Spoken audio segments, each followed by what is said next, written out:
بسم الله الرحمن الرحيم وصلى الله على نبي الكريم وعلى آله وصحبه الطيبين الطاهرين. Je me présente, professeur Mohamed Remy Hasnat. Aujourd'hui, on va aborder un exercice de dynamique portant sur le mouvement sur un plan incliné et le mouvement des projectiles à sa deuxième partie. Donc, commençons par dénoncer un solide de masse m égale 500 grammes abandonné sans vitesse initiale à l'instant t égale 0 du point O. Donc, on a des solides qui est abandonné à partir de ce point O à l'instant t égale 0 et il est abandonné sans vitesse initiale. Il glisse sur un plan incliné d'un angle alpha 30 degrés par rapport à l'horizontale. Voilà, le corps glisse sur ce plan incliné qui est incliné d'un angle alpha par rapport au plan horizontal. On suppose que le solide est soumis à une force de frottement F parallèle à la trajectoire de son centre d'inertie. Dans l'exercice, on prendra G, accélération de pesanteur, 10 mètres par seconde carré. Donc, la première question, établir l'expression de l'accélération A1 de son centre d'inertie G et en déduire la nature du mouvement. La réponse. Pour l'expression de l'accélération, on doit appliquer le théorème du centre d'inertie. Pour appliquer ce théorème, le système étudié, c'est le solide. Et il est étudié dans un référentiel terrestre. Les forces appliquées sur ce solide au cours de son mouvement. Il y a le poids vertical dirigé vers le bas, la réaction du plan perpendiculaire au plan, voyez, la force de frottement opposée au sens de déplacement. Donc le solide se déplace vers le bas et la force de frottement est vers le haut. P plus Rn, donc le théorème du centre d'inertie, le TCI, s'écrit P plus Rn plus F égale MAG. AG, c'est l'accélération, M, la masse du corps, et AG, l'accélération du centre de gravité. L'accélération de ce point-là se tient au centre de gravité. Projetons cette relation suivant l'axe OX. Commençons par le poids. Donc la projection du poids, c'est ce vecteur en rouge, PX. Et donc PX moins F. Pour la projection de Rn, nul parce que le Rn est perpendiculaire à l'axe. Ça nous reste la projection de F, force de frottement opposée au sens du déplacement. Donc c'est moins F. Venons à Px. Px, on a ce triangle rectangle. L'angle alpha qu'on a ici entre le plan incliné et l'horizontal, c'est le même angle qu'on a ici, angle à côté perpendiculaire. Vous voyez, ce côté est perpendiculaire au côté de l'angle alpha. Le deuxième côté de notre angle est perpendiculaire au côté de l'angle alpha, donc c'est le même angle alpha ici. Le Px, c'est le côté opposé de l'angle, donc ce sera P sinus alpha, Mg sinus alpha. On a remplacé Px par son expression Mg sinus alpha moins F égale M A1. On obtient A1 égale Mg sinus alpha moins F sur M. Et c'est un constant. Donc le mouvement est rectiligne uniformément varié. Revenons à l'énoncé. La deuxième question, dans le repère x', OX, établir en fonction de 1 l'équation horaire du mouvement du centre d'inertie G en prenant comme origine des dates l'instant où le solide S est lâché sans vitesse initiale et comme origine des abscisses le point O. La réponse. Donc, puisque le mouvement est uniformément varié, l'équation horaire est de la forme x égale 1 demi A1 t carré plus V0t plus x0. D'après l'énoncé, il est lâché sans vitesse initiale, donc V0 égale à 0, et il est aussi à la date t égale 0, il est lâché à partir du point O, origine de l'axe, donc son abscisse initiale est nulle. Donc x0 est égal à 0. On obtient x égale 1 demi à 1 t carré. Revenons à l'énoncé. Calculer la valeur de l'accélération A1 dans le cas où le frottement sont négligés. Où les frottements sont négligés. La réponse.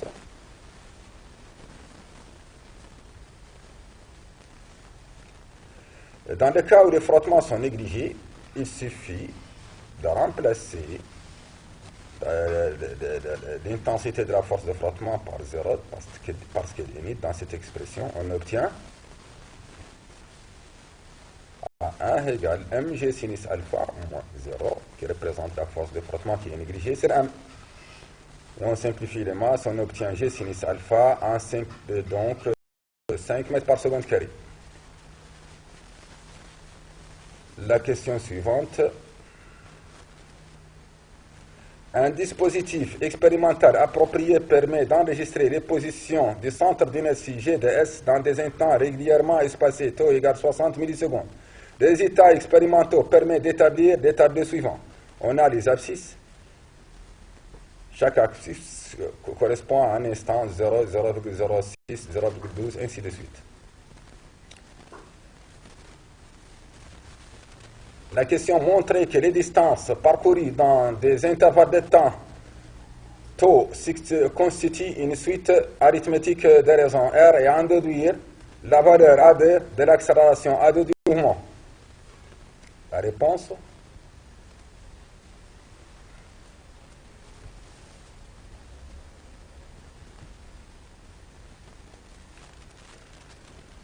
Le calcul de l'accélération. Les distances parcourues.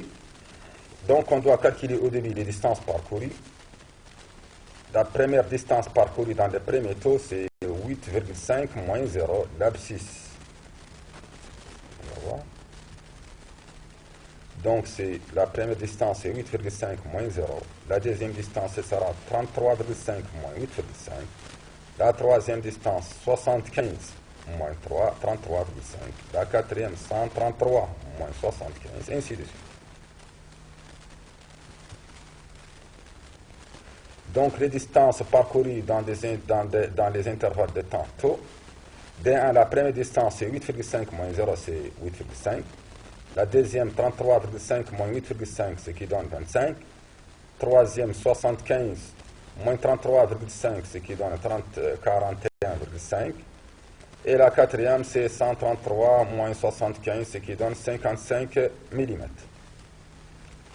Donc, si on retranche le 8,5 de 25, 25 moins 8,5, on obtient 16,5.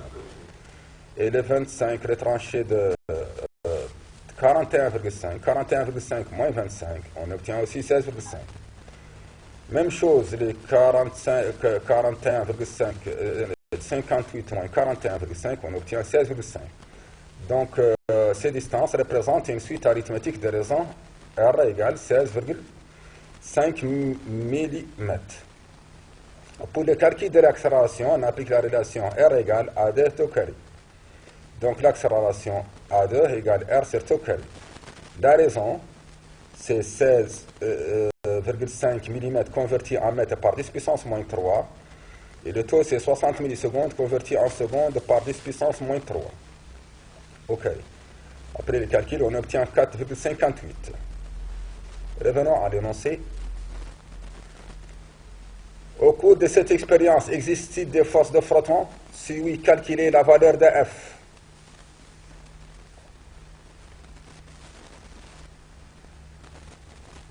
Et l'existence de frottement se détermine en comparant l'accélération expérimentale avec l'accélération théorique. Là, on a vu que pour l'accélération théorique, en considérant qu'il n'y a pas de frottement, l'accélération c'était 5 mètres par seconde carré. Or, expérimentalement, on a obtenu que 4, je me rappelle, c'était 4,58. Donc, puisque l'accélération théorique est différente de l'accélération expérimentale, donc il existe des forces de frottement. Et pour le calcul de cette force de frottement, on revient à la relation mg sinus alpha moins f est égal à m à 1. Mg sinus alpha moins f égale m à 2, donc moins f obtenu à la fin 0,21 newton. La question suivante. Calculer la valeur de la vitesse à la date t égale 3 taux. La vitesse, puisque le mouvement est uniformément varié, la vitesse v égale AD plus V0. V0 est nul. On a déjà vu que est nul. Donc V égale AD fois 3 taux. Le taux est converti en mètres par 10 puissance moins 3. On obtient 0,18 mètres par seconde. La question suivante. Au point B, le solide S quitte le plan AB, situé à une hauteur h égale 2 mètres du sol. Donc la distance ici c'est 2 mètres. Établis les équations horaires xt et yt du mouvement de S dans les repères bxy, en déduit l'équation de la trajectoire. Donc il va se déplacer comme projectile dans ce plan. Et la question c'est d'établir l'équation de la trajectoire dans ce repère.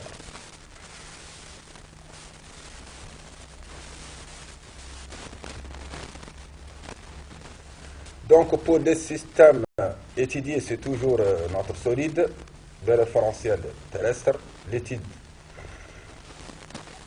Et dans un référentiel terrestre muni du repère OX et OY précisé par l'énoncé de l'exercice, puisqu'on néglige la résistance de l'air, le poids et la seule force appliquée, d'après le théorème du centre d'inertie, P égale mg égale mag, donc ag est égal à g.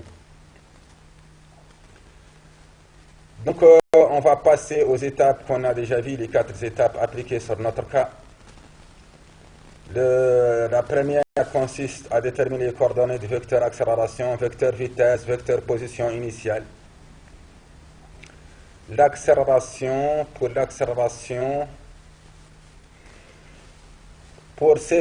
la vitesse initiale, il faut toujours représenter le vecteur vitesse initiale, représenter le vecteur accélération de pesanteur dans le cas du mouvement des projectiles, le vecteur accélération de pesanteur qui est l'accélération du mobile. La vitesse initiale, on l'a représentée tangentiellement à la trajectoire qui était le plan incliné. Voilà son vecteur. Voilà son vecteur. Et ce vecteur-là forme l'angle alpha avec l'axe OX, parce que c'est le même angle ici, angle opposé au sommet. Donc, pour la projection du vecteur accélération t est égal à g, la projection de ce vecteur sur l'axe x est égale à 0 parce qu'il est perpendiculaire avec.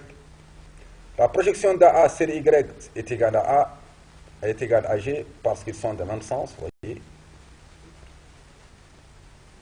La projection de V0 sur l'axe x, c'est V0x, qui est l'adjacent de l'angle alpha, donc c'est V0 cosinus alpha. La projection de V0 sur l'axe y, l'angle alpha qu'on a ici, c'est le même angle ici, angle alterne interne. Et le V0y, c'est le côté opposé de l'angle, donc V0y sera V0 sinus alpha.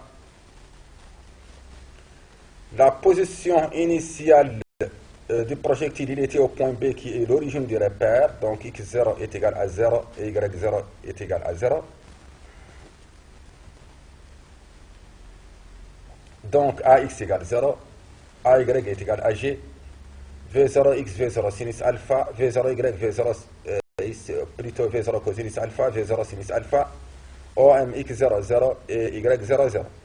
Si l'axe x, mouvement uniforme, la vitesse est constante, Vx égale V0x, donc x c'est sa primitive, V0, x sa primitive c'est V0t, on a remplacé V0 par son expression, V0 cosinus alpha qu'on a obtenu ici.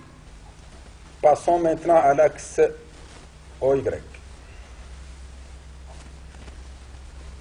Si l'axe OY, le mouvement est uniformément varié parce que l'accélération AY, on vient de voir que c'est égal à G. Donc, le mouvement est uniformément varié. La vitesse, c'est l'axe Y, c'est la primitive d'AY qui est G.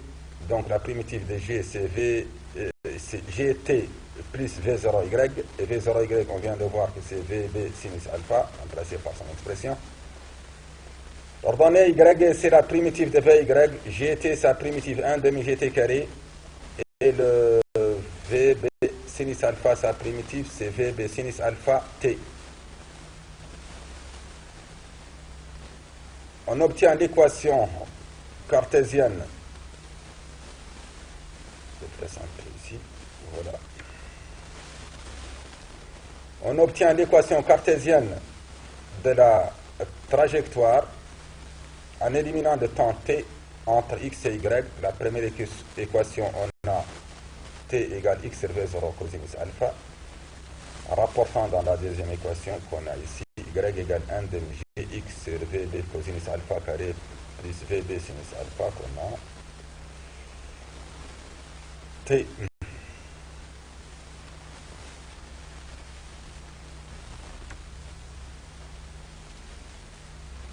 Donc,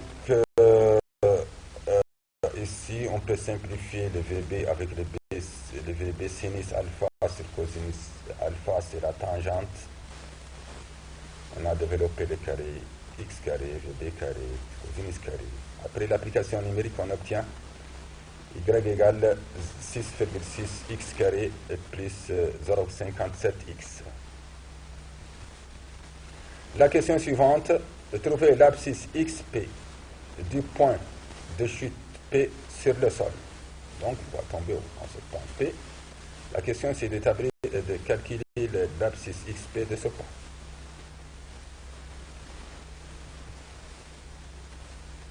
Pour le calcul de XP, on a le point P, son ordonnée est égal à H, qui est égal à 2 mètres. Donc, on remplace YP dans l'équation de la trajectoire par 2. YP égale 6,6x carré plus 0,57x. Avec YP égale H, donc 6,66, on obtient 2 à la fin, est égal à 2. Donc, c'est une équation du deuxième degré résolue par la méthode de delta. Donc, 5, la première valeur obtenue, c'est 5,051, deuxième, moins 0,59. Donc, les deux solutions possibles, la seule solution acceptable, c'est 0,51, parce que le point P se situe à droite de l'origine et l'axe est orienté vers la droite, donc l'abscisse de ce point est positive. Donc XP est égal à 0,51 mètres et la seule solution acceptable. La dernière question.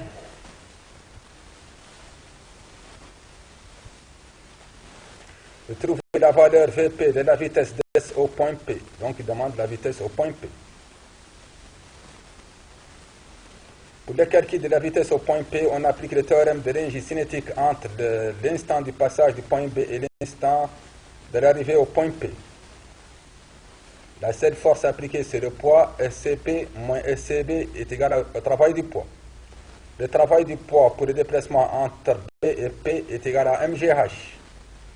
1 demi MVB carré moins 1 demi VP carré plutôt, moins 1 demi MVB carré égale MGH. On simplifie la masse et on obtient à la fin VP est égal à racine de 2G. Avec l'application numérique, on obtient 6,4 mètres par seconde. استغفر الله العظيم وأتوب إليه من كل ذنب.